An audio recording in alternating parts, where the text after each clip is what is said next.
Hey, welcome to the podcast. I'm Rich from Trapping Inc. TV. And this evening we have on the line, or the internet, we have Duncan Abercrombie from the company, ADC Company, which Animal Damage Control Company, Bushman Inc., here in Alberta. Duncan, how are you this evening? I'm doing good. Thanks for having me, Rich. No problem. I think I first ran into you probably 6-7 years ago. I'm trying to remember which one of the rendezvous. The Alberta Trappers Association puts on a big rendezvous, and we have lots of wild people show up to it, and there's been some pretty interesting competitions. I think you're going. I think it was your brother that I first saw. Him and was it? Who was it? They were doing the snowshoe run. They were doing the 100-yard snowshoe run on the football field in, where was that? Up north, Grimshaw. And was it him and AJ, or was it Justin Wassisu? Anyway, here you have them both. Here you have these trappers, and they've all got a whole beaver slung over their shoulders.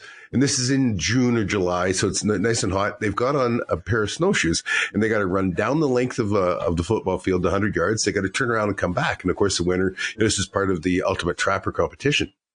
And right as I think it was your brother Malcolm, right as they were about to cross the finish line, there was a little jostling, like any good race, if you're not rubbing, you're not racing, right?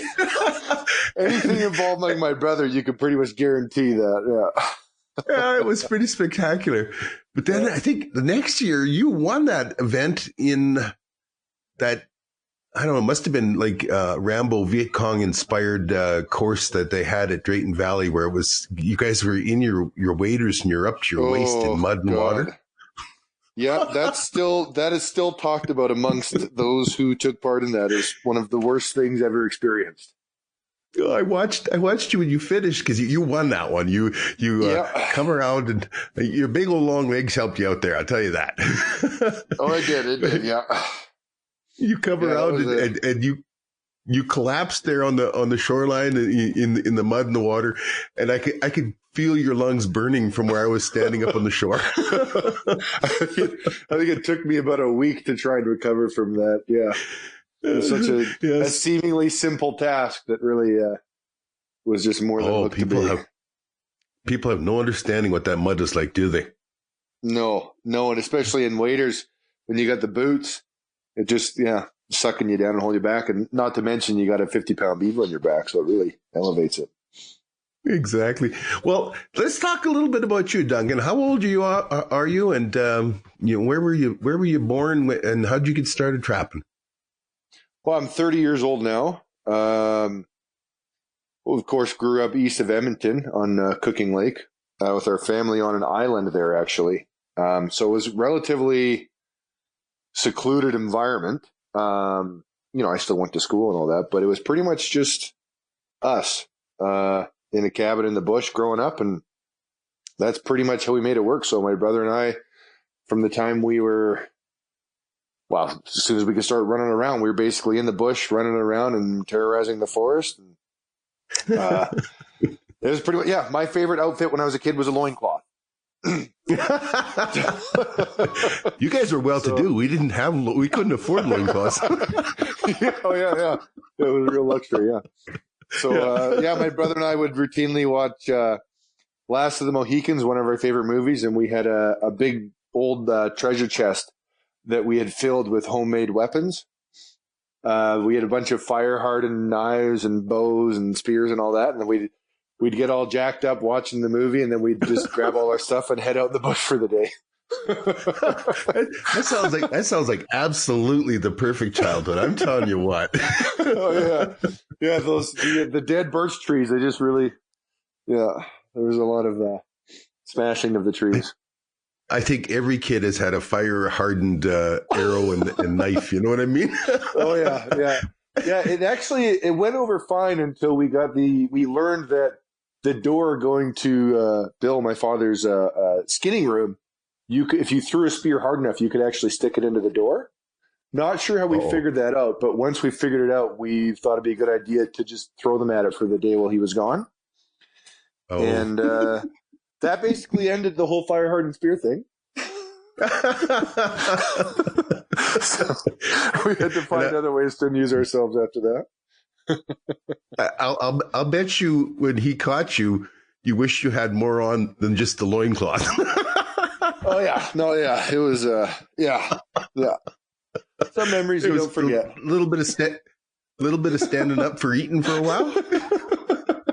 So yeah. Oh, that's perfect. So you started trapping at an early age. Well, and that was just it because we're on the island. So my earliest memories trapping are trapping muskrats with my brother and father, and my mom would come out once in a while as well and help us out. And we basically just went around the lake catching muskrats and mink, and that was pretty much how it started off. How did you target them back then? Well, we didn't have the submarine trap, so it was all digging out the lodges and putting in 110s, body grips, and catching right them in that the way. lodge. Okay. Yeah, right in the lodge. Yeah. That was our thing. So we all had a routine with the shovel and capping them and getting them in, and it worked pretty good. It's just it's kind of a hard way to do it, but it was fun. Kept us active. Froze my toes plenty of times, and yeah. Well, it's funny because when I started, and I keep forgetting the age difference. I'm twice your age, but when I started, everybody had a 0 or number 1 long spring, right?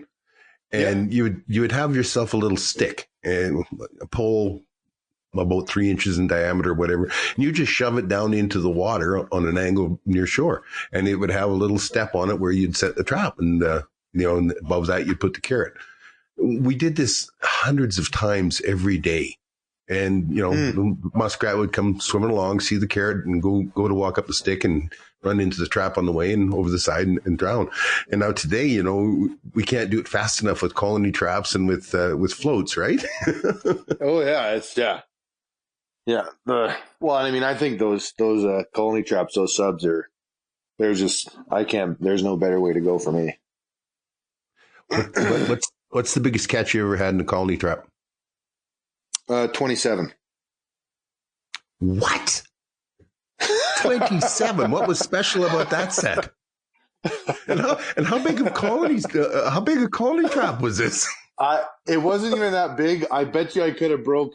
I know I could have broke 30. I bet you I could have almost got 40 if I had a bigger one, because I actually had to cut the trap in half to get them all out. They were so wedged in, I couldn't open the door up to get them out. But it was not a big jumbo one. I think it was only like what would it have been? Maybe a 10-inch or 12-inch diameter sub, and it was absolutely packed. So what was special about that set? Well, I just knew where they were. This is actually doing animal damage control work. There was an area I can't really disclose, but it was an area in an urban environment that it was part of their. They had a whole bunch of these dikes and little ditches and things set up as a part of their clean water irrigation canal they had set up before the water left town. It had to go through these series and sort of get filtered out, right? So they had all these man-made little berms and everything everywhere that were. It was literally a perfect environment for muskrats. Yeah. And it never froze out.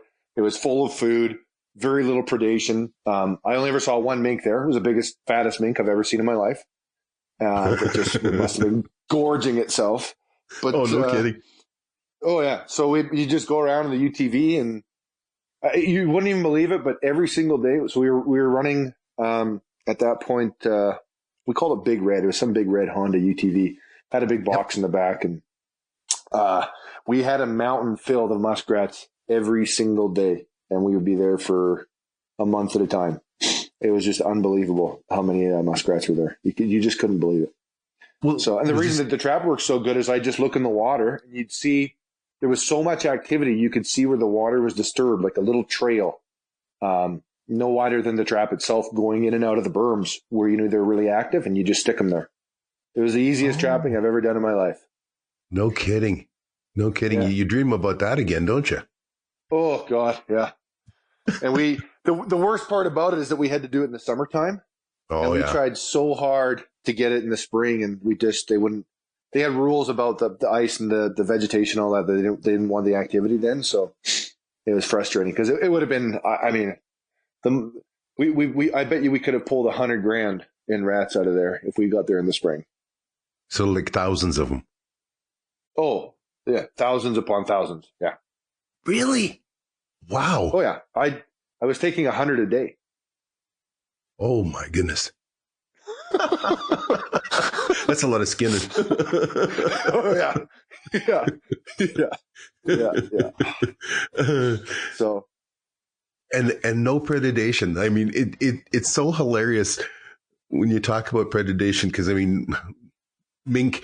I think the a mink is probably weighs half of what of a big muskrat. You know, like I mean, the big muskrat weighs more than the mink does, and but that mink is so tough. And my best ever catch in a colony trap, I'm embarrassed to say, after you catch 27, but I got 14 and one mink in there. Did you ever get a mink in one? No, I never. I never had a mink. I've had them in the floats. I've never had them in the colony trap. Well, I got the when there was 14 in there, and I pulled this one out, and all of a sudden it's got a hairy tail, and so it's a mink, right? That was yeah. I've had a lot of mink, if you set your float too close to vegetation, you know, they'll dive down and grab a dead muskrat, drag it over on the vegetation and eat it. I've had that happen. Yeah. But, yeah. They're a remarkable little critter. Did you see, and you talk about ADC work, and we'll talk lots more about it later, but this popped into my head, and so it popped in my head. I better talk about it before it pops out. But did you see that otter in Vancouver? Vancouver got into the Japanese gardens, and they have these koi ponds. I heard about them. Yeah, well, they have these koi, and some of them are 20 and 30 years old, and they're, I believe it or not, worth tens of thousands of dollars. I didn't know goldfish could be that valuable, but it was there last year. No, it'd be there. It was there in 2018, just in the fall time, and then they kind of thought they maybe got rid of it. And this otter was like it's downtown Vancouver, and they actually had traffic cam pictures of this otter crossing roads, getting to the koi pond. And so then it finally went away after eating, I forget, like $100,000 worth of fish. And then last year. Yeah, last year in September, it showed up again. Now, boy. Now the bunny huggers weren't quite so, determined that it was going to be a catch and release setup, because now this otter was coming back every year, right?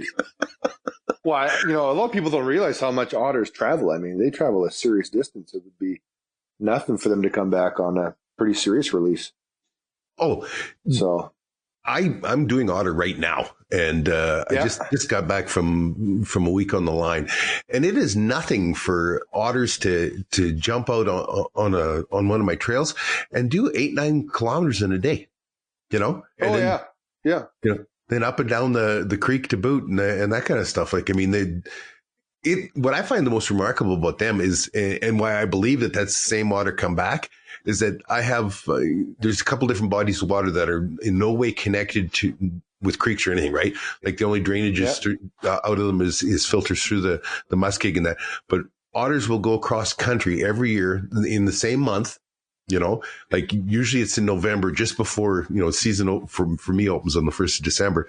And they will, they'll cut my trail because I'll be out doing marten and fisher at that point. And they'll go to this one little body of water. And they got to go cross country to get there and cross country back. And it's like they have that memory of where it is or the knowledge, right? So, I'm sure. I believe that otter was knew dang well where there was some really good sushi.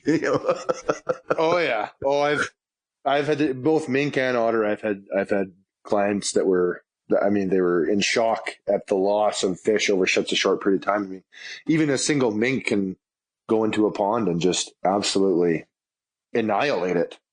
And one of the unfortunate things too is when people are kind of, or municipalities, whatever it is, come victim to these kinds of assaults, if you will, is the evidence left behind. Because it's not like they eat it and it disappears and goes out into the water, right? Like there'll be bits of body and like fish stuff all over the yard. And these koi fish are, I mean, it's not something I'm not really into, but I mean, people are very, very passionate about their fishing with these koi fish. I mean, it's like a family pet to them, right? So it's always such like a horrible event. You're just like, oh God, because they're just so distraught. And there'll be like 20 fish ripped apart across the lawn. And they're crying. You're like, oh my God. Excuse my redneck here. Well, yeah, I got in trouble once saying, you know, I regarded it as just a fish, and they like stopped me and they're like, you don't understand, like these are my pets, right? Like I've had them since I was a kid. It's like, holy smokes, yeah. I'm sorry. Well, yeah, I mean, I was just astounded. It was like the person that I knew, a Japanese fellow, and when he explained it to me, and then he pulls out this book, and these are like the breeding history, like they have the whole ancestry of every fish in their pond, and it's like, and then I didn't laugh. I had to I had to be respectful, because I mean that was a serious thing to them. But when you think about it, you know, like I can just imagine. You walk up and the Mink or the Otter have been there, and they've just destroyed everything. Oh, everything. Yeah, it's awful. Yeah. I mean, secretly you're kind of chuckling because you're just like, well, I mean, this is what happened when you put a pond right next to a river filled with mink. I mean, this is going to happen, you know. Well, and kind of, you know, they all think that the animals all sit around the fire and hold hands and sing Kumbaya, right? And, you know, the Disneyfication that's going on. That's probably something that you deal with more than I do as the average trapper, because you're doing the ADC stuff, right? There's a lot of, and I used to argue about it, and I don't do that anymore. I've learned that the arguing just takes it nowhere, and so it's more just about having a conversation and informing people. But there's a lot of very strong and passionate views that are, I don't like to say wrong, but they're just limited in sort of what's going on with the animal. Like they're only people I found, like they're very passionate. They like know certain things about an animal really, really well, but they don't know all the information or all the details or how that actually, you know, when you then, for example, you take a wolf family. You know, it's a great example because most people can understand this. When you take a wolf family and pups and you view them at their den, and they can seem very cuddly and cute, and you can see all the intelligence and passion in the wolves. But then, you know, when you actually immerse that into the whole environment and see how they go and get their food, it's, you know, a completely different picture in a totally different world, right? Absolutely. And then you can see the viciousness and the brutality and the lack of remorse. You know, people have these ideas of animals, and often they're quite knowledgeable on certain parts of an animal, but not necessarily encompassing the whole story or sort of the whole effect that this animal has on the environment and the environment can have on these animals, as well as how they interact with other animals, right? It's usually part of a picture, not the whole picture. And it's on both sides. Like I don't like to say that that's only a particular group of people. It's often the case for most people, but you run into that a lot in the urban environment when you're trying to deal with a situation and explain, for example, the effects of management and using lethal methods versus live capture and relocation, and what the total effect is on that animal and also surrounding ecosystems when you do live capture and relocation and things of that. So you can is it complicated to relocate animals? Like I've talked with others in ADC in other jurisdictions, and they can't release live anywhere else. Like I mean, first off, before we even talk about the effects on the animal, legally speaking, there's very few animals you can actually just relocate. You're not allowed to just go get a cougar and take it elsewhere. Like all of that is permitted, right? So that aside, assuming you've got the approval to relocate them, and certain animals, it's okay. Other ones you have to get a DCL from Fish and Wildlife for approval, or will be from the province essentially, and not necessarily Fish and Wildlife, but the biologists or whoever, right? But that aside, usually how do I explain it to people is everything has a territory. It's already set. Just because you don't see an animal there doesn't mean that area isn't claimed. You know, you look at let's say your average wolf pack. Let's say a relatively small range could be, I don't know, 300 square miles. Right. And that's not a big range for wolves at all. Well, you don't see the wolves over that whole range, right? But they'll defend every square inch of that to the death if they find anything in any part of it that's a problem for them, right? So absolutely. If you take, for example, and that's the same for all wildlife, and a lot of people don't realize that. They see certain ones as predators and ferocious and all that, but there is not an animal on the planet that will not defend its territory. It has to, out of survival, right? Period. So, if people want you to relocate squirrels or relocate, beavers or muskrats or whatever, something seemingly not that vicious that could handle relocation and everything will be okay. You don't have to go lethal. It's, all the territory is already spoken for. So when you take it elsewhere, you're taking it away from its territory. So it's no longer home, and you're dropping it off in another animal or animals' homes and just saying, get along. And so the analogy I usually say is, just imagine you're like coming downstairs to grab a sandwich. I roll under the house, bag you, tag you, take you off across city and drop you off in someone else's house and say, have dinner there, right? Like, are you going to get along? No. No, my luck, you dropped me off at a vegan household.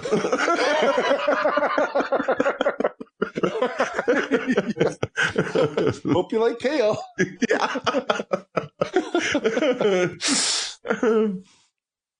Yeah. So, and a lot of people don't realize that, right? And then I also tell them, the vast majority of animals that you relocate end up dying, either through, what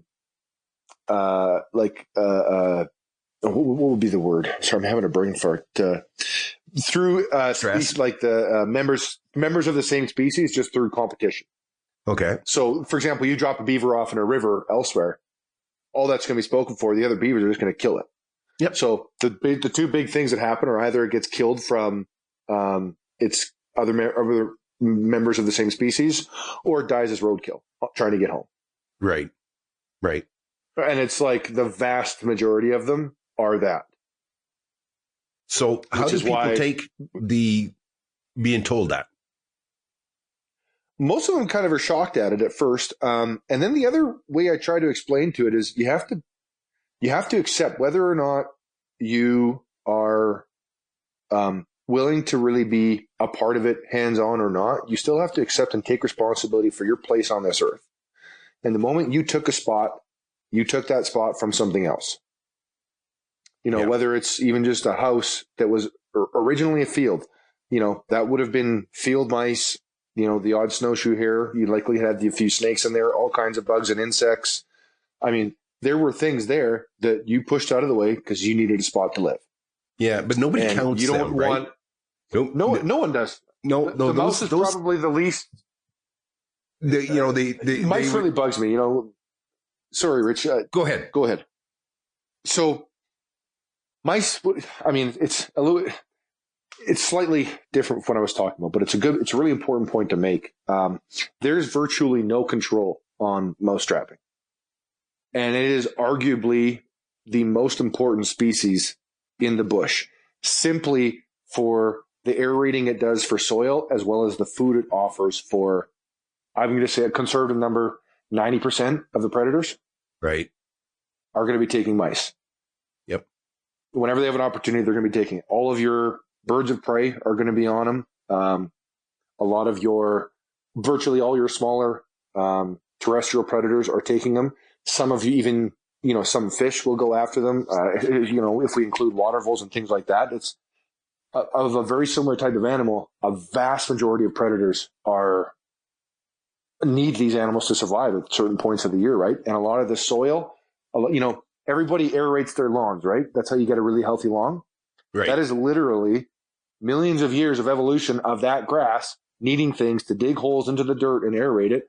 And so when you don't ever aerate, you don't have mice or voles in your lawn. Nobody wants that.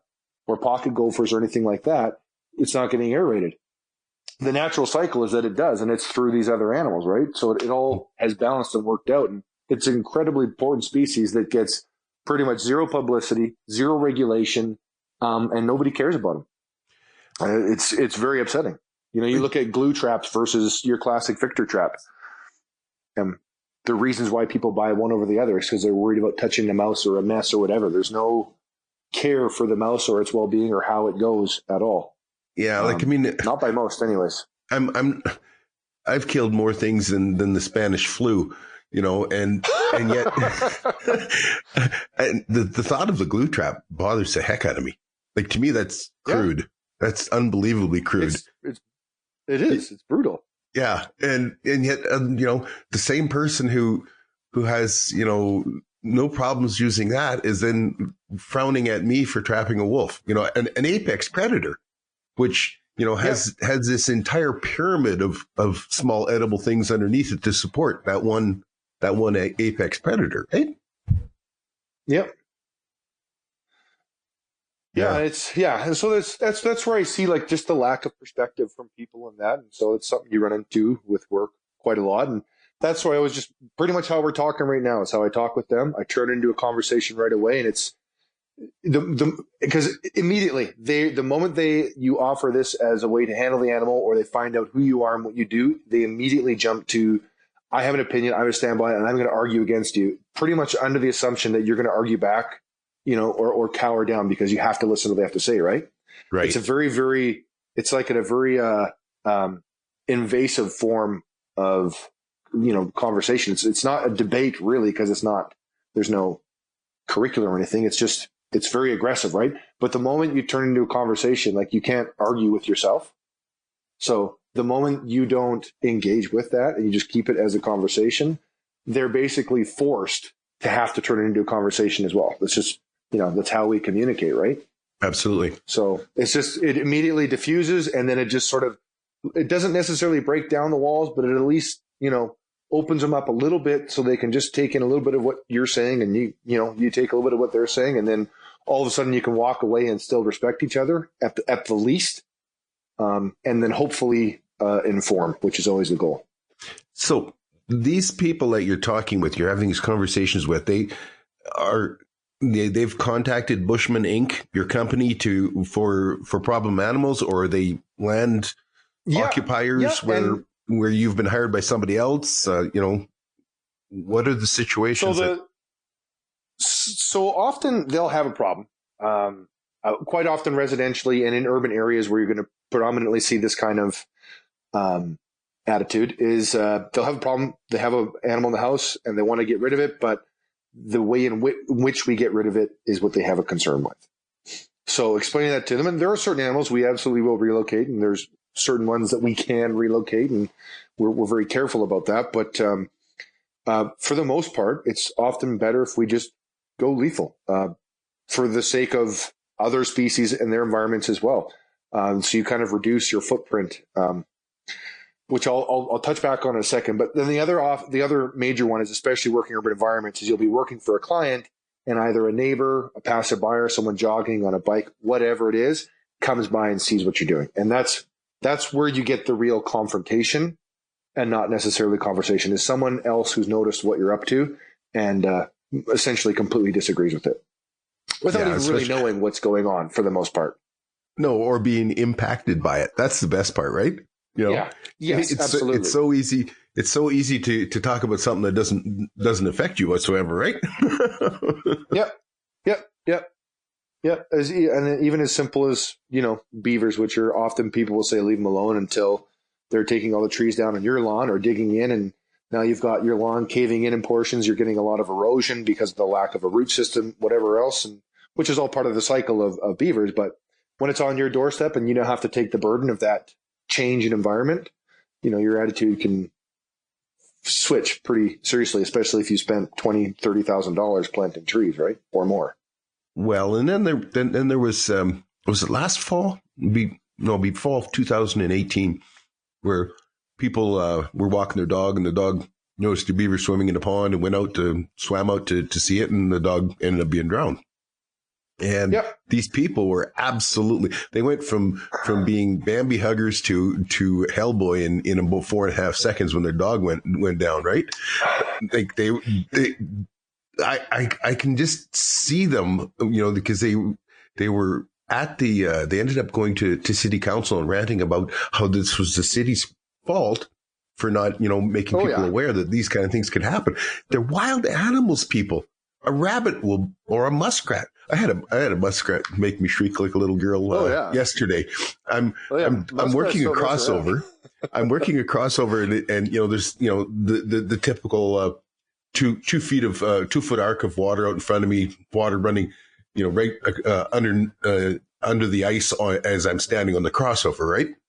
And and I step down and I'm so careful because I'm very close to being over the top of my boots, kind of thing, and all of a sudden. This muskrat pops up right at my feet, tries to climb up my leg, and then ducks back underneath the ice and goes over the crossover, right? Yeah.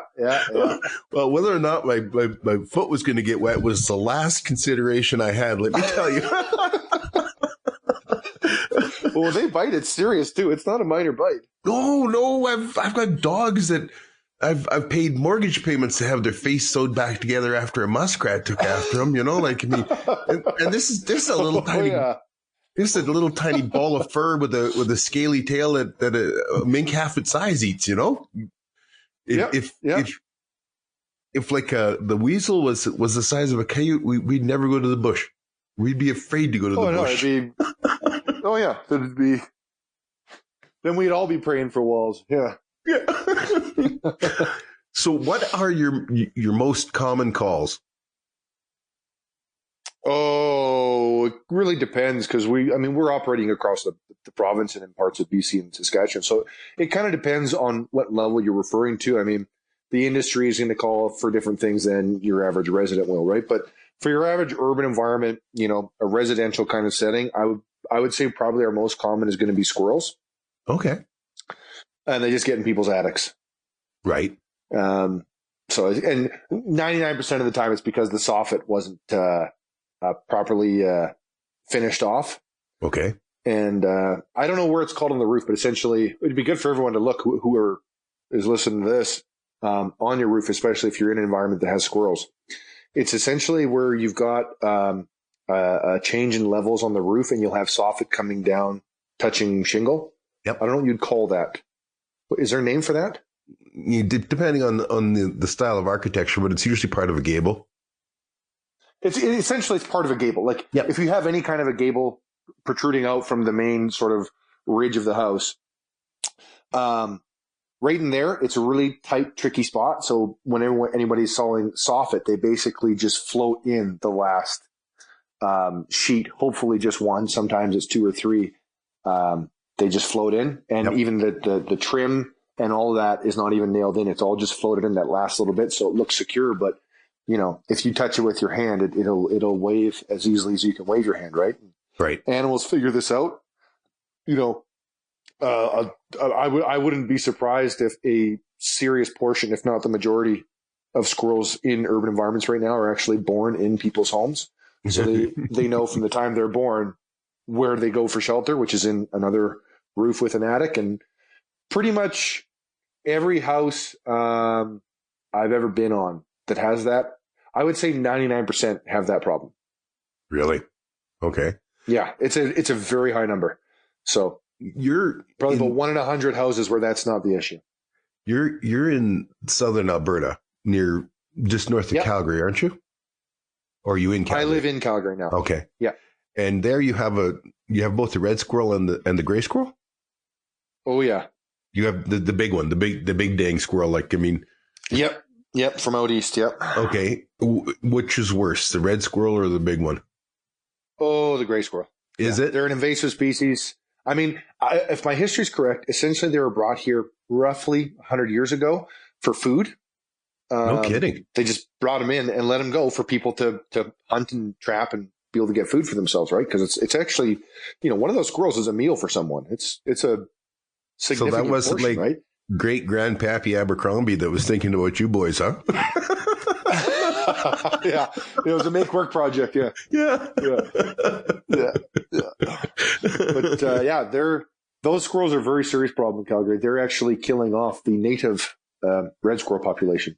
Is that a fact? Huh. Yeah. So we're seeing less and less red squirrels. So red squirrels in the Calgary area, we do what we can to not have to go lethal on them. Okay. Just use other forms of exclusion. And the gray squirrel, we go lethal. Right. I don't actually relocate them. And I've had clients say, I'm not paying you to kill them. I said, I'm not relocating that animal. They're overpopulated. They're a burden to this environment, and they're not meant to be here. I'm not relocating. Yeah, I don't suppose you could legally anyway, right? Well, I mean, you're not supposed to, but instead of relocating, there's forms of exclusion you can kind of build, which I don't like to do anyways because it doesn't really solve the problem. Very common for most companies is to basically put a one-way door where they're getting in out of the house, seal everything else out.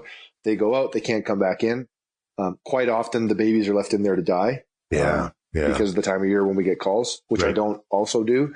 But on top of that, that squirrel is still a squirrel that is going in and out of homes, that's going to attack and rip apart your home, particularly if you've got that newer kind of house. It's that sort of insulated foamy stuff on the outside. Yep. They'll rip that to pieces trying to get back in. So rather than that, and it's basically a big make work project where you kick the squirrel out. It still wants in. It'll start damaging everything else trying to get back in, especially if it has babies and it's a female. It'll go berserk trying to get back in there. And then you're now fixing up the house afterwards. And then you have a squirrel that eventually will leave that is now a problem for the house next door. And it'll just go to literally the next house over and go up in there. So as far as I know, we're pretty much one of the only companies that doesn't do those exclusions as a primary source of fixing the problem, because it really doesn't. Yeah, I talked with you know Jim Gibb from I think so. Yeah, from Toronto. He was with the Wild Fur Shippers Council and all that too. Yeah. Anyway, he does ADC back there, and back there, of course, it's both squirrels and raccoon are the two big things. Yep. And he talked about the exclusion stuff, and that some people do that, and he says literally you're just moving it to the next house down the block. You know, that's what it is. That's all it is. Yeah. So I mean, it works. Like there's certain environments, and I'm not trying to bash anybody who does it that way, but you just have to be honest about what you're doing, which is you're not fixing the problem, which is a problem animal in this case. You're moving the problem, which is not the kind of work I try to do. So sometimes we can end up being a little bit more expensive trying to actually catch them and get them out of there. But when we walk away from a house, it's done. Period. End of story. So in those situations, you must be setting a trap where they're getting egress, right? Do you use like a live trap? That's my go-to for squirrels. Yeah. A two-way door live trap. Yep. Just because it's the easiest one to set up. And often everybody wants me to do it in the attic or right where they're going in and out of the attic, and it doesn't really work that well. And squirrels are actually a bit more clever. You got to give them more credit than a lot of people give them. They figure stuff out pretty quick, but they're also very, very cautious. And another actually analogy I have to discuss with people, because so where I'll actually set is quite a ways away from the house, often on a shared fence or a fence running between all the houses. It's like a highway for all the squirrels in the area. Oh, cool. Well, let's say if you've got 5 squirrels in your house, we'll probably catch 8 or 10. And we're going to catch surrounding squirrels, but we're also going to catch the squirrels in your house faster and get rid of the problem quicker. And so the way it works is, and the way I kind of explain it to people is, you have to understand that inside your attic, that is their nest. That's their sanctuary, right? Like that's where no other squirrel's allowed. And that's the place where they're not scavenging for food or finding stuff. That's the bubble, right? So when you go inside there and set something up, they're not going into that saying, oh, wow, look, here's a nice piece of food that wasn't here before. Because that's not normal, right? So if you put it out where they're going to get stuff, they're anticipating being able to find something, they're going to go into those traps much more aggressively and much faster, and you'll get them much quicker. That's one of the questions I had, was if you ever had an aha moment, where you actually had some intuitive insight into the animal, and that's one of them right there. by not putting. That's all that's all I got. That's all I've been doing it my whole life, man. No, that's cool though. I mean, I always, you don't see those things. What's that? You don't always see those things when you're just kind of trapping, because often you're going to get a few and move on, right? The moment the job is to get rid of every single one of them, the whole game, the whole aspect, everything just changes. Doesn't matter what species it is. No, that's the truth too. That's the truth, because I mean, people, one of the questions we get all the time with a TV show, especially when I'm doing rats, right? And so we're doing muskrats with floats or with the submarine traps. And now I can't even brag on my submarine catch, but anyway, I should have you on it. You could get all the hate mail. They say you're going to kill them all, right? You're going to kill them all. You're going to wipe them out. And I try and tell them that you're never going to get the last one, but that's what you're looking to do, because that's your job, right? Yeah, that's the job. Yeah. And to add to it, I said, with the squirrels, for example, in the houses, and it can be all kinds of things, but with any animal, it's truth. You never want to, it's like trying to set a foothold for a coyote right outside the den. You know it's there. Yep. The last place you're going to want to put your foothold is right there, because they're on such high alert there, right? That's their spot. So for squirrels and for any animal or any situation where we're dealing with it, they're always saying, but they're right there. I know they're there. Why don't you set it there? I tell them this. Imagine you're walking down the street, a couple blocks from your house, doing your thing. It's a great, beautiful day. And you find, let's say $5,000 cash. There's no way it's yours. You can go report it to the police. No one's going to say it's theirs. You get your 5,000. You feel really excited. The moment you see it on the ground, you're excited. You want to grab it. That's a good find. Now imagine you wake up first thing in the morning. Your bedroom door is closed. You open your bedroom door to go out to, go take your piss in the bathroom, and there's $5,000 cash sitting on the ground right outside your door. Yeah. It wasn't there when you went to sleep. Are you thinking originally, nice, $5,000, or are you wondering how in the heck and who put that there? Yeah, exactly. Exactly. Because it's that didn't just appear there, right? And you're not expecting to find anything on the way to your bathroom. That's your bubble. Yep. When you're doing your business, it should be there. The moment you leave your door and go out of the house, your attitude changes on what you see. That's fascinating. That's a very good insight. And that was, like I said, one of the questions was if you ever had an aha moment with an animal where you just intuitively made the leap. And I can see that one. Absolutely. I mean, I have the greatest respect for that, because I don't seem to ever have one. I can see it as soon as somebody else explains it to me. My only advantage is that I'm this sponge and I never forget nothing. So that when these situations come up, I can pull it out of my back pocket. Duncan told me about this, and I can take care of it. So that's how you fool squirrels. When you're talking about them running across the fences and that, it made me think of setting a bunch of snares and hanging, making it look like Christmas decorations hanging there. That wouldn't go over at all. The snares are a fantastic one. It's just there's not often we can get away with it in the urban environment. If there's ever an opportunity where we can kind of tuck them in there, if it's a really nicely forested area, like it's a really, usually the bigger properties with lots more green on them, snares you're not going to beat them. That must be a little bit different to set for a big squirrel like that. Like, I mean, you got to. Oh yeah, it's a lot bigger loop and a lot higher. Yeah, exactly. Yeah, that's cool. Okay, so now it's different, and they really the gray squirrels just have a heck of a lot more fight when they initially get caught. So everything's you got to be a bit more, a little bit heavier, huh? Okay. Yeah, and then the biggest mistake usually is not enough wire on the pole, so they can't let them hang low enough down. Oh yeah. Because the amount typically you're running for a red squirrel, it's not enough for a gray squirrel.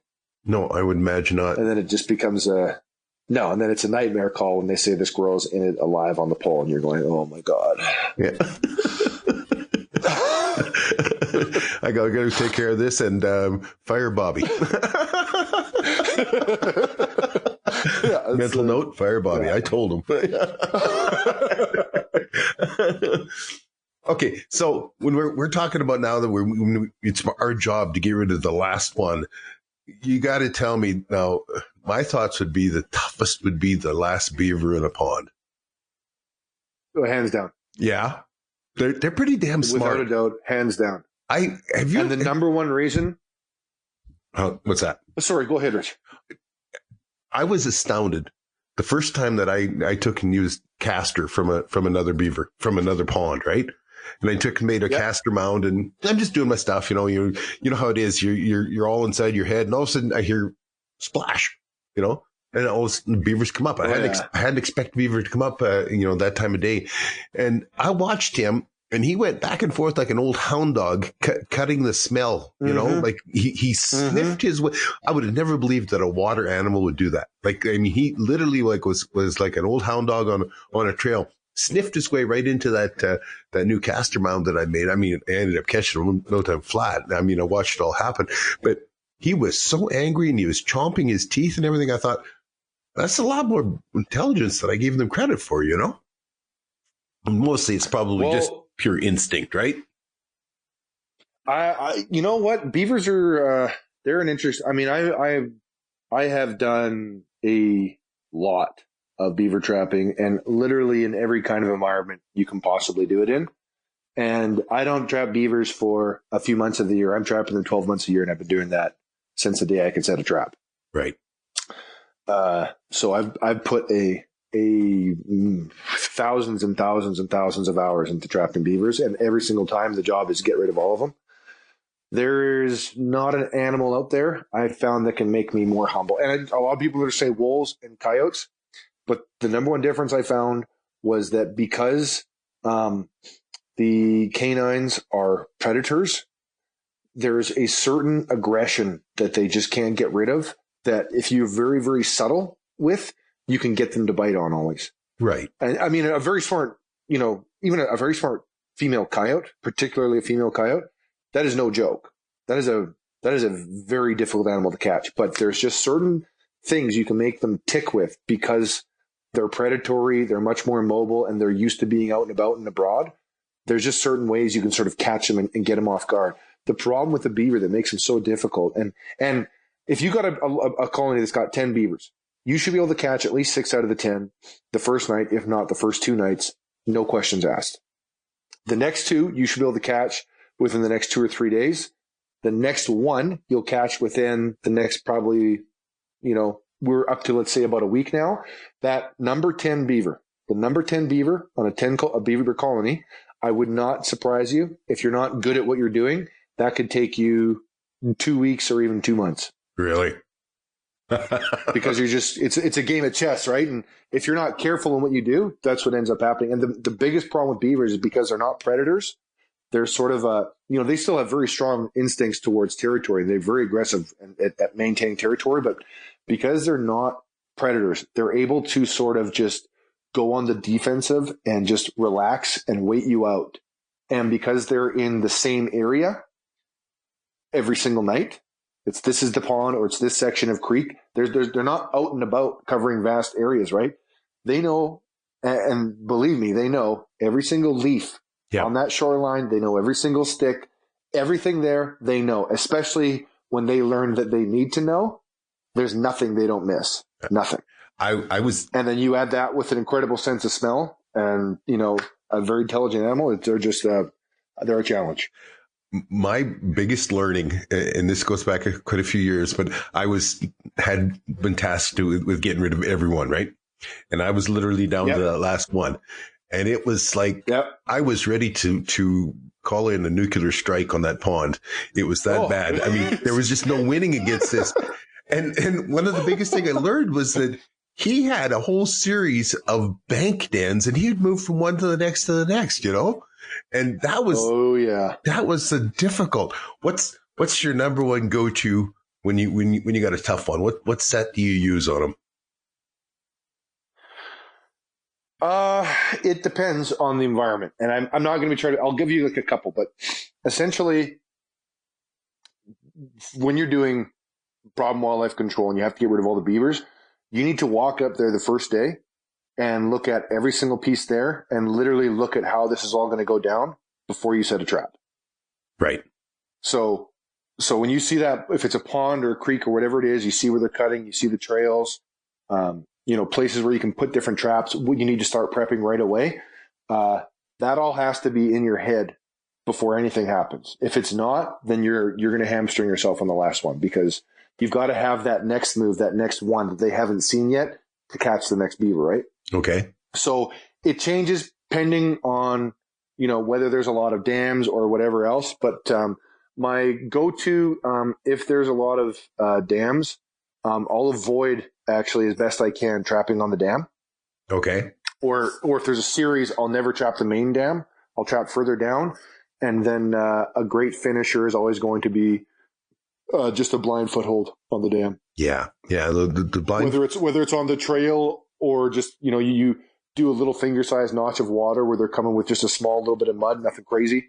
Those are often my best finisher. But the other one's always just going to be with caster, either using a 330 or a foothold, or oddly enough, and a lot of people get shocked by it, but it's just because they haven't seen it, those briefcase traps. Really? The Hancock trap. Yeah. Have you ever seen? Oh, yeah. It's a lights out killer, because it's a totally different look and it's very open. You're not, the biggest problem with 330s is a lot of people don't realize, unless you're in a really deep creek system, the angle that a beaver sits at in the water when they get up close to the trap often skylines, silhouettes the trap in the skyline. Yep. So it stands out really, really easily to them, particularly right at dawn, right? When you've got black and then the nice bluish hue in the sky. Exactly. And it just, they know right away what it is. So the Hancock and the foothold, there's no skylining. Right. And as well, you can really limit smell, right? So those ones are my go-tos. And then if I need to use a caster and with that, I will. But the blind set for anything is often my best for a finisher. So when you start, then would you start with, so we've got these 10 beaver there to get those first 6. Are those going to be like 330s? Is that going to be what you're going to start with? Oh yeah. Yeah. Oh yeah. Unless I've got a real gravy spot where I can just pick them off one after another. Like if time isn't critical, like if this is a municipality that I'm doing the work for and I've got, 50 different areas I'm trapping that day, however much I'm taking out of any one colony any given day doesn't matter, because I'm there for the day regardless. So their bill doesn't change. Right. So I'll trap those actually a little bit slower. So it'll just be a beaver every day. But every day I come there, it's a beaver off a very basic sort of blind set that they just don't figure out. Right. And you just got to take it easy. Don't go crazy. Find one nice little set, even if it is a foothold on the dam, and just take your one a day. And you can literally get, 90% of them off of one type of catch, which is great, because then you've got lots of options for your last one, right? Or last couple beavers. But if it's, for example, a farmer who's hired me, who, time is of the essence, they don't want to spend $10,000 on beavers. They want to spend 1,000 or 500 or whatever. And so for those ones, my first day, I'll give one day before I go close to the lodge, and I'll basically get as far away as I can. Often I find the big jumbo male is going to be further away from the rest of them, and I'll try to get him first night on some dinky little one that doesn't even look like a beaver's ever there that much. That male is always checking those spots out, always. Oh, really?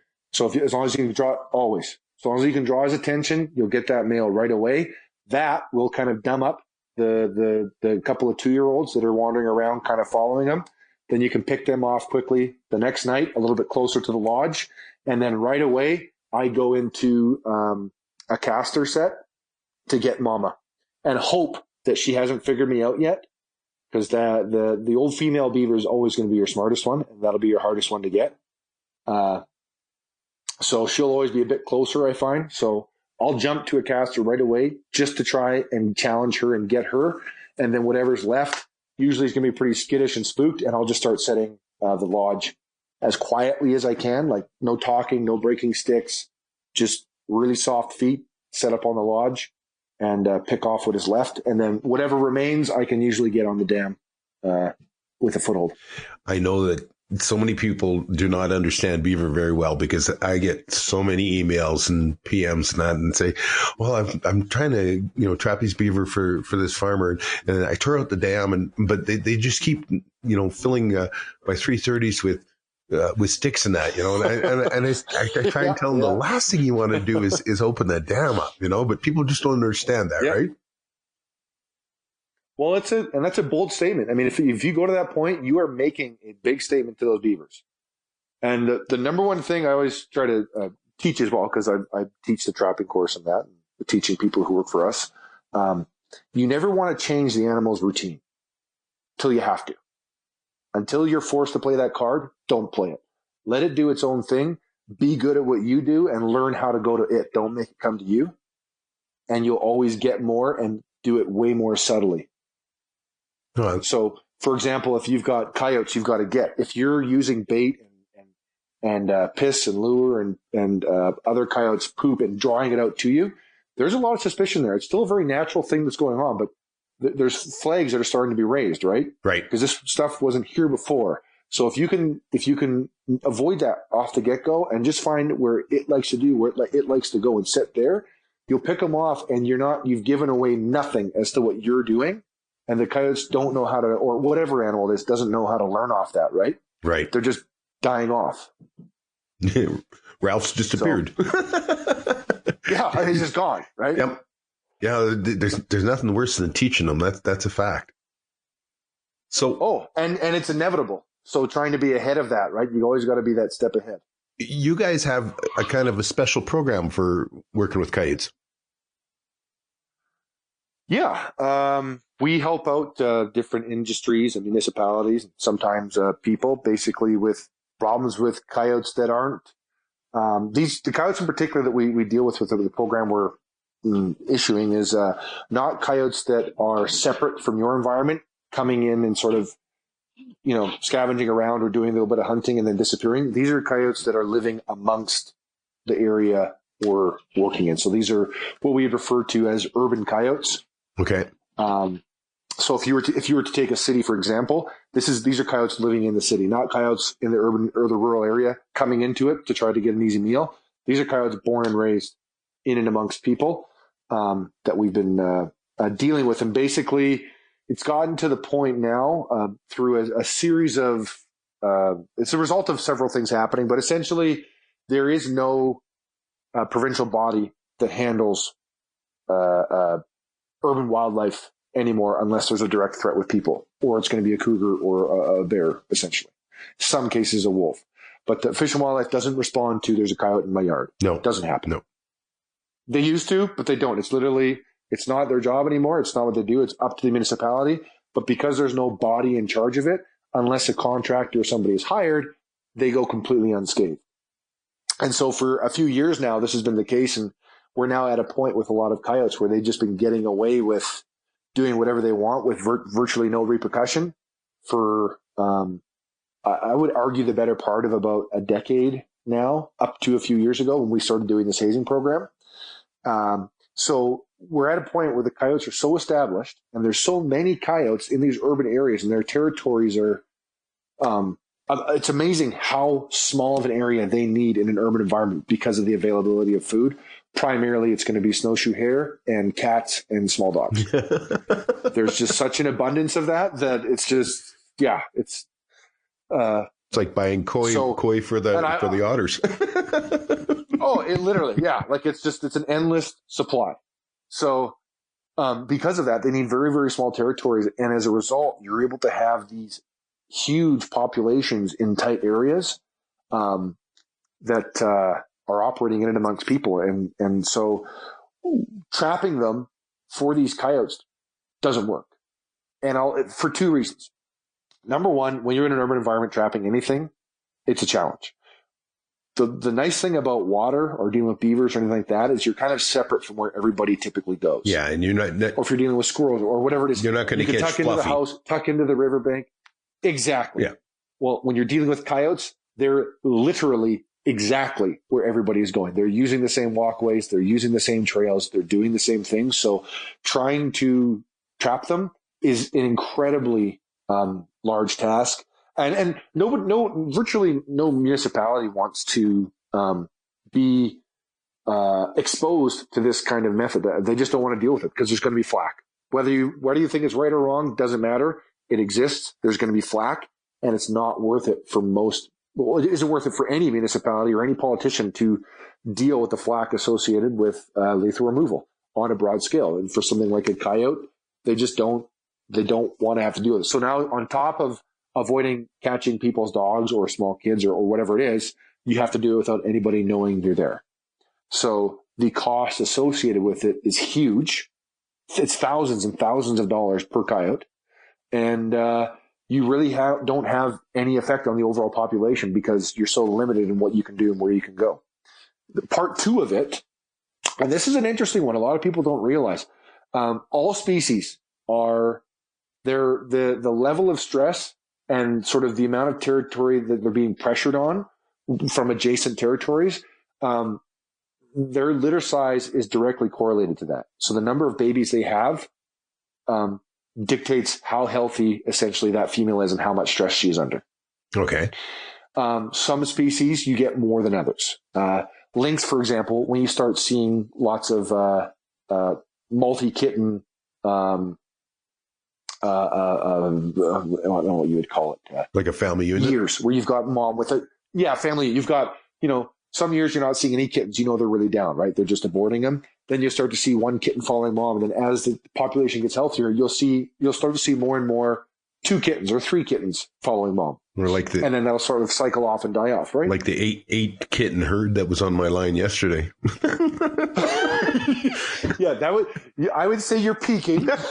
Yeah, well, it's worse because they peaked all right. Mom went and checked out one of my snare pins and they ate mom. So, oh yeah. The last gift that the lynx mom gives. Yeah.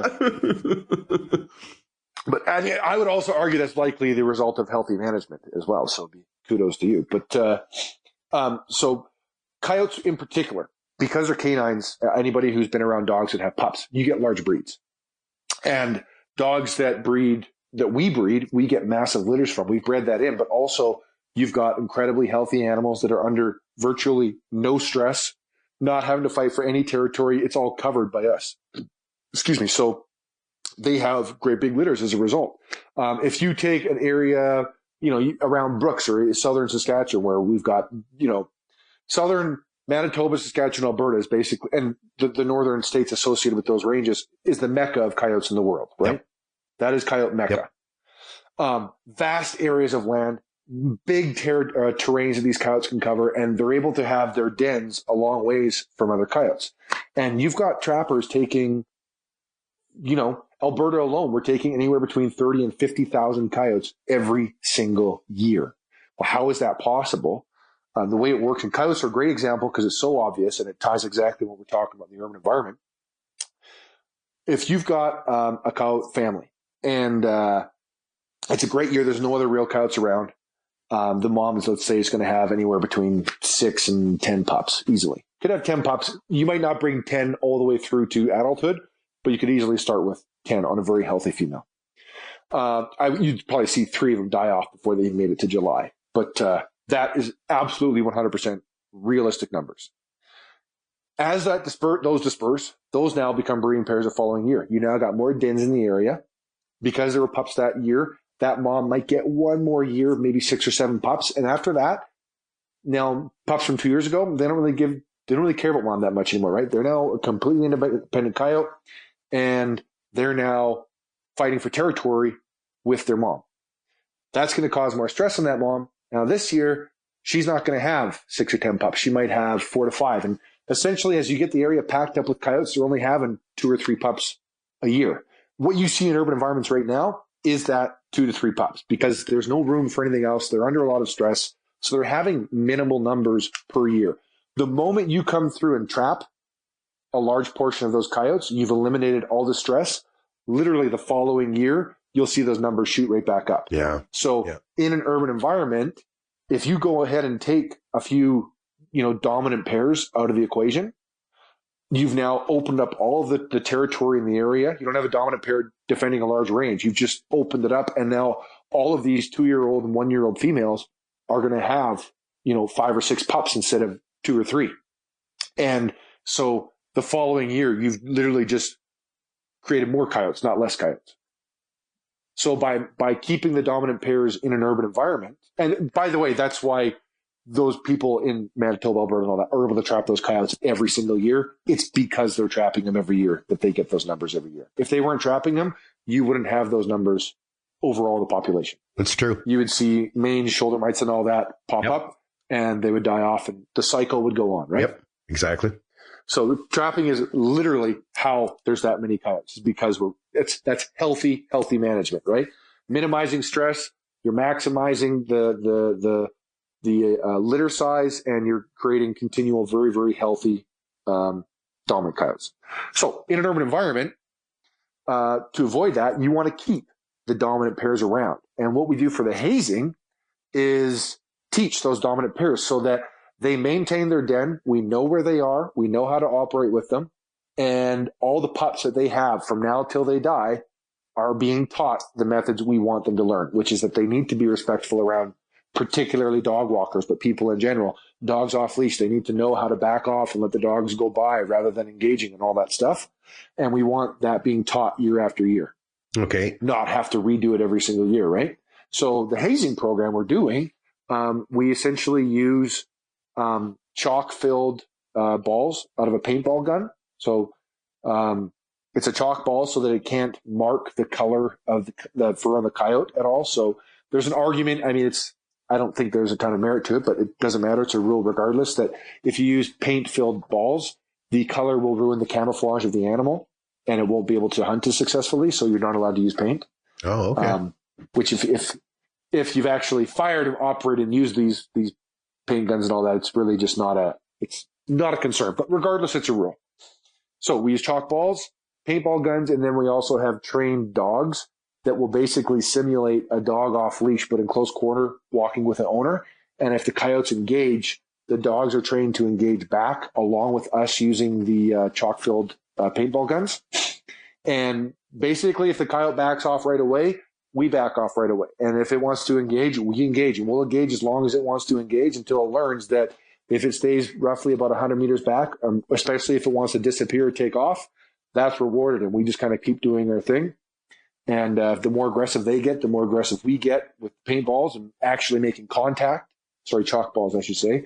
Making contact with the rounds, which because often we don't make contact. They're just hit around the animal to get them to realize, oh, there's something coming at me. And then the dog running after them as well is enough to get them to run. Our dogs are trained to stop after about 100 meters, come back towards us. If the coyote engages inside of that, the dog goes back out, re-engages, and just sort of establishes that buffer. And then eventually what it gets to a point with these coyotes is we're able to show up in a green space and, the coyotes know us. Like, they'll spot us 2 miles out on like a big park area, and literally there could be 100 dog walkers in the area. They don't care. They're enjoying the sun rays, doing their thing. The moment we show up, it's ears up, and they're looking right at us going, oh, okay, there's trouble. They know us. Like, absolute.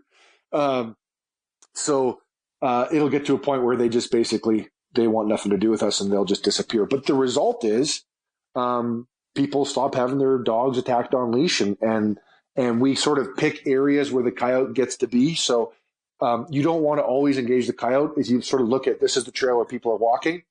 This is my buffer. What's the area here where the coyote just gets to be a coyote? And we need to give it a space as well. So if it's not where the coyote is, we think that's the space we want it to go. We're able to haze and guide them routinely into that spot and then back off. And they learn that that's their sanctuary. That's their safe spot. And then that's where they stay. So how long have you been doing this? The hazing we've been doing a few years now. We've been doing the coyote management for as long as I've been working. But this newer form of hazing is, I think, about our 4th year now.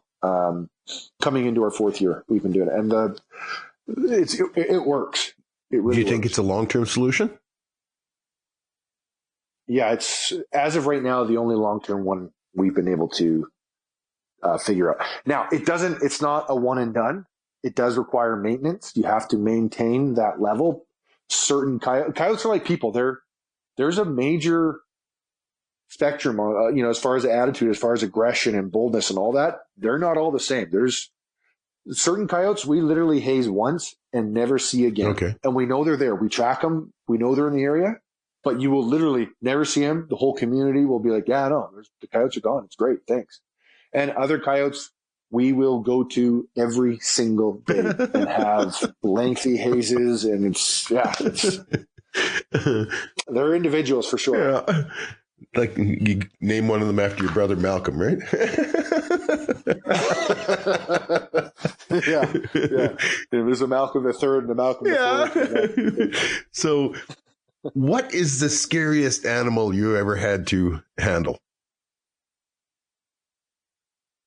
Like handle with my hands? Well, I don't know whether or just work with. You must have had a scary situation. I told you about mine yesterday with the muskrat crawling in my leg, but something that was a little unexpected.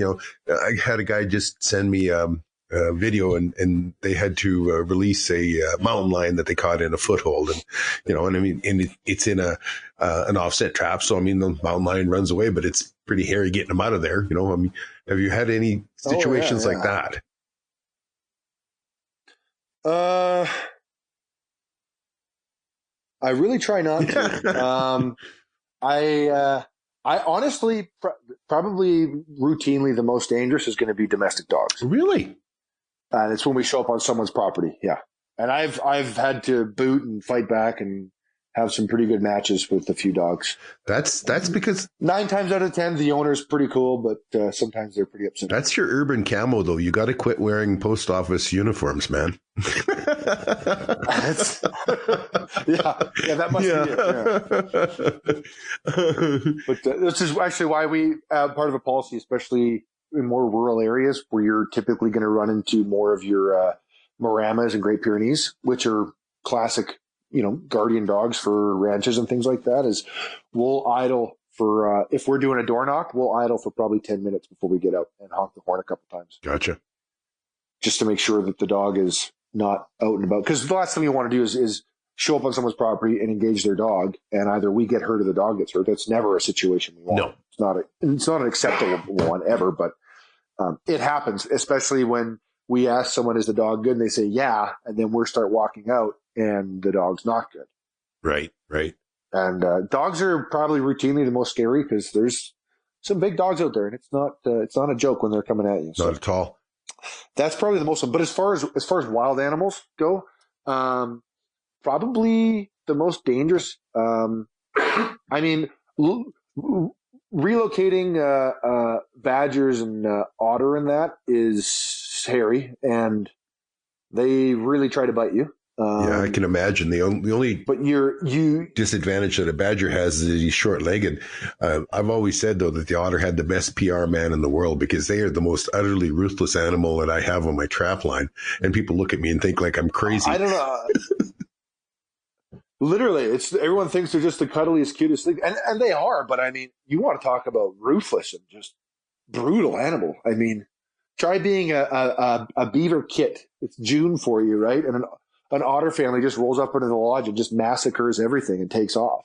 It's just they're a savage animal. And when you're live capturing them, they kind of look a bit fatty. And when you skin them, they've got a really nice heavy layer of fat on them. But when you grab a hold of one and it doesn't want you to, when they flex, you would swear there was not a single ounce of fat on that body. That it was like they are a solid animal. Yeah, just like it was a steel cable. My otters are unbelievably fat, and I look at it like this: when a predator is that fat, he's real good at killing. That's right. It's for a reason. Yeah, it's not by mistake. Yeah. But probably my closest call has been beavers. Certain times we've had beavers that, and it happens. It's never something we strive for, and always you want to learn from it and not repeat it, which is, I take pride in doing that. But once in a while, you'll have a beaver that's still alive in a trap.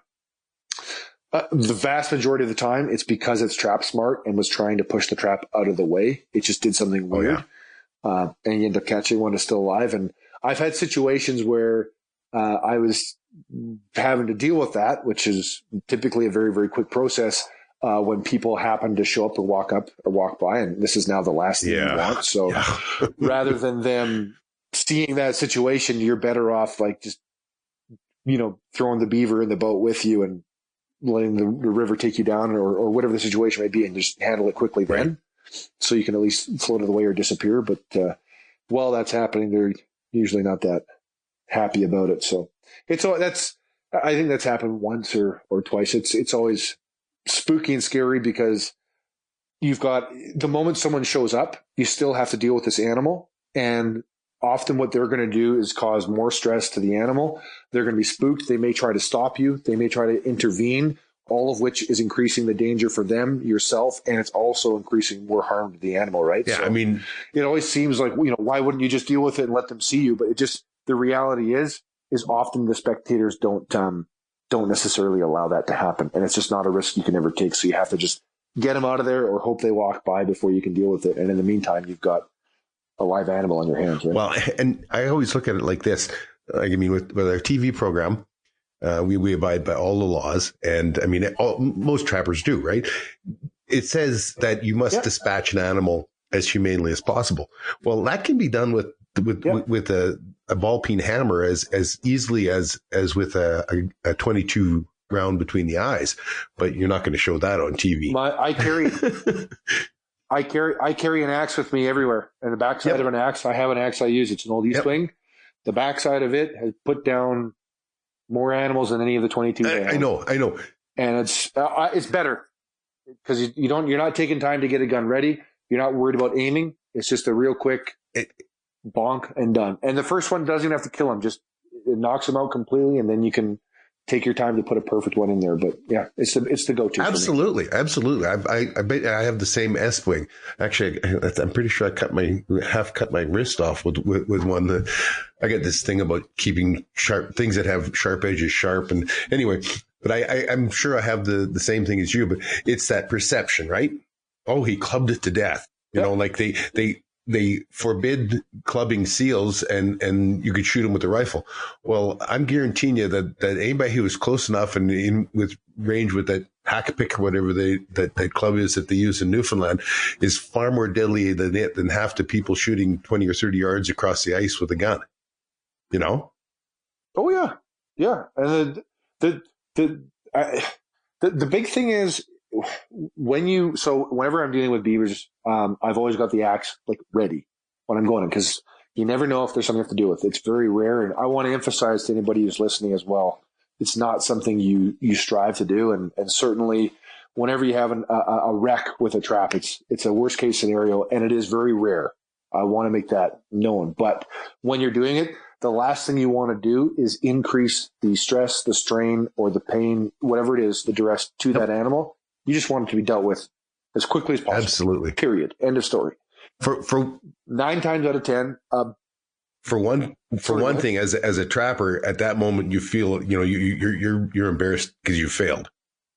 You know, the animal is. Yeah. Oh, it's a heart wrenching experience. Yeah. No, and people don't understand that. But I mean, at that moment you failed, and you feel kind of, you feel bad because it should have been over and done with, right? And that's what you want to do is finish it quickly. Yeah, and that's the goal. And so an axe, and I've taught guys this as well, is anywhere, most importantly, you want to immobilize. You don't, for some of the bigger animals, it's a bit easier. Some of the smaller ones is actually can be a bit challenging to get a perfect strike on the head because they're not going to let you. They're going to try and dodge the axe. Other ones, certain animals don't as much. Other animals, they really try to dodge it. So if you try to swing for the fences, your first throw, often you're going to end up causing more damage and not necessarily putting them down. But with an axe, if it's all steel, the nice thing about it is it's basically like a bat, essentially. So any contact anywhere along there is good. And any strike above the shoulder blades up to the head is going to render it immobile and pretty much semi-conscious to unconscious state. Any strike anywhere, just that area in the spine, you're turning everything off, right? Yep. I had quick blow, and if it requires a second, I had a situation like that. The animal had managed to knock the trap over, and it was a bad catch, right? In a 330 on land. Yeah. And same thing. It was an otter. So I mean, it was moving fast and kept dodging, right?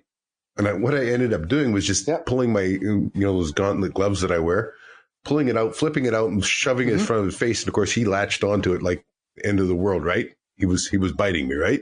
Yep. That held his head nice and mobile.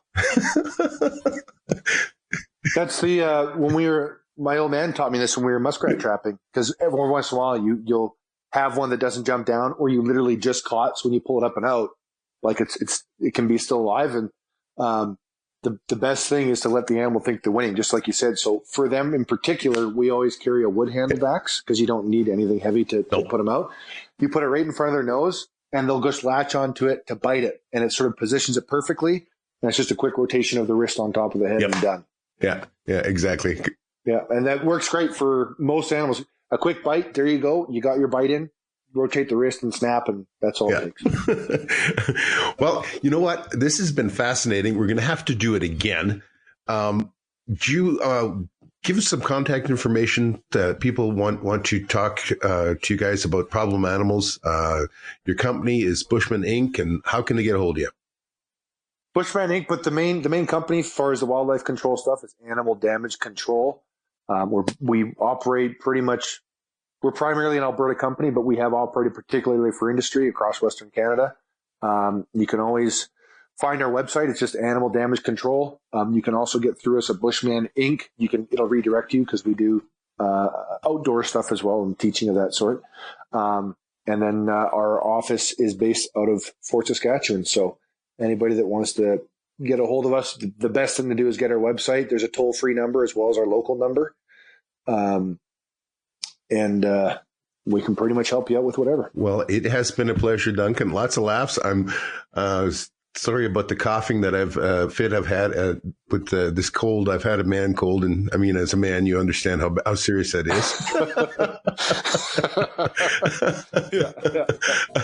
And I will take and sign off. And thank you so much for being a guest tonight. We've had a great time.